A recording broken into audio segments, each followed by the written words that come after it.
Chapter 15. The cool night air slithered over Malcolm's skin as he stepped out of the Grand Manse in Aberdeen.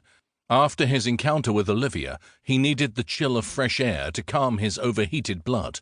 His muscles strained against his flesh as his brain strained against his skull, as his blood strained against his veins. Everything inside wanted to come out. In all of his life, in all of his career, he'd never experienced the frustration and emotion that he had over the last few months. This case.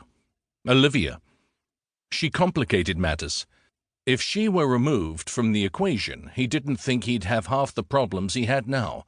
The overwhelming sentiments looking at her brought were enough to take him to his knees, let alone when she allowed him to kiss her. Good God, this had never happened before. It was hard to put the feelings he was experiencing into words, and there was one word in particular he dared not put to voice. Love.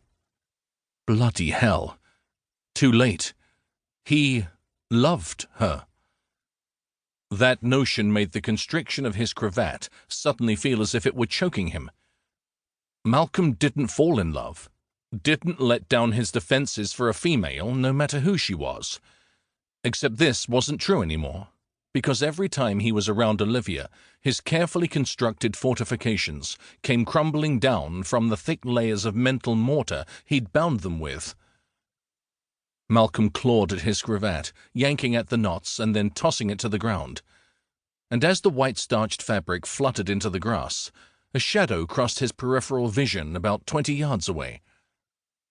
With the instinct of a great spy, he crouched immediately, his hand reaching for the pistol at his side, which wasn't there. Bollocks! He blamed Olivia for his lack of foresight. Gaze locked in the direction of movement, Malcolm watched a cloaked figure that looked quite a lot like the one he'd seen in London, racing across the lawn in the direction of the vast loch on the property. He almost rolled his eyes at both the idiocy of the man being so blatant, and that the man would spend the time to put on his mask and cloak, which only made him more visible. Malcolm wouldn't have looked twice if he'd simply been one of the guests.